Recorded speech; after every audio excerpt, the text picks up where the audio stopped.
So hopefully this is a lighter note. So my name is Adham.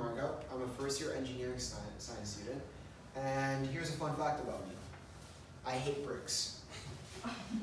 Now don't get me wrong, bricks are useful, and it's very interesting to look at how bricks are made.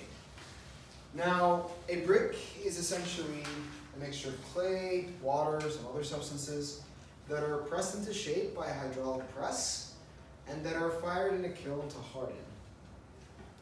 And bricks are useful, very useful. If you look around you, I mean, this building was made using bricks. Bricks are some of the most used materials and structures in buildings everywhere, but I hate them. Now, I don't hate bricks for their usefulness or their utility. I hate them for something else. And to fully get you guys to understand this, I want you to have a look around you. Kind of feel the walls if you're by the wall.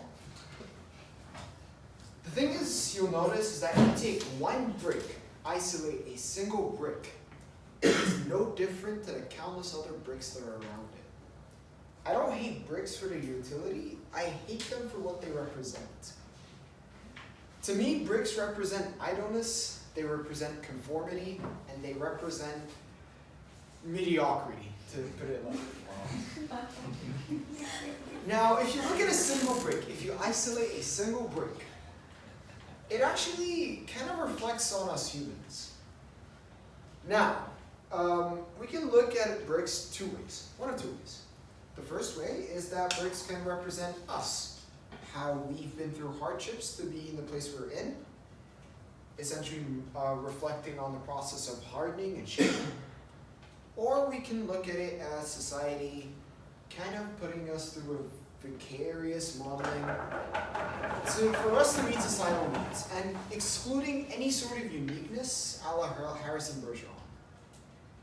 The danger is that when you reach a place of success, there's always a risk of idleness. There's always a risk of, I've reached a peak, there is nowhere to go higher.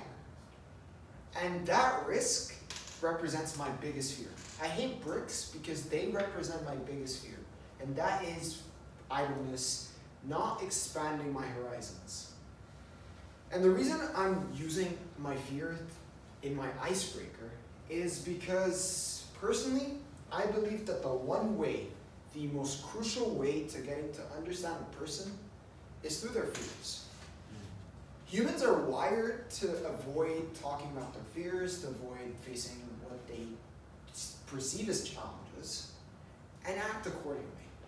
And based on the fear, the actions differ.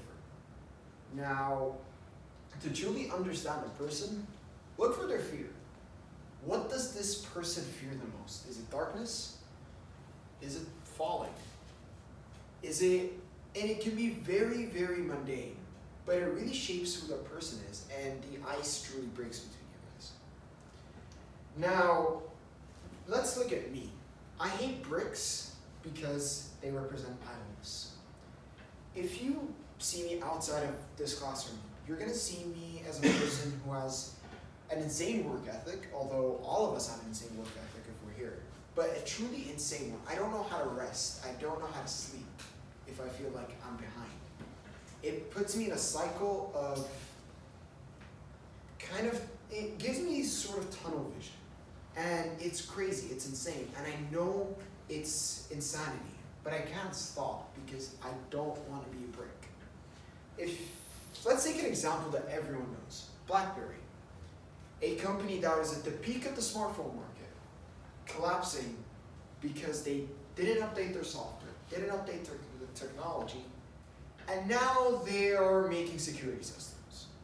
Nokia is non-existent right now, despite having an indestructible phone that was at one point the best-selling phone in history. But they stayed with the same technology, and they thought an indestructible phone could carry them through 10 years. They became bricks. Bricks are useful until they become mundane. Bricks are useful until they become insipid, uninspiring, and non-changing. Now, I would like to ask you guys this. If you see me outside of this room, in a classroom, studying, obviously needing some sort of rest, please don't stop me. If you stop me, I feel like I might be a brick. I may not be the smartest person in the room, but I sure as hell won't be the brick. Thank you.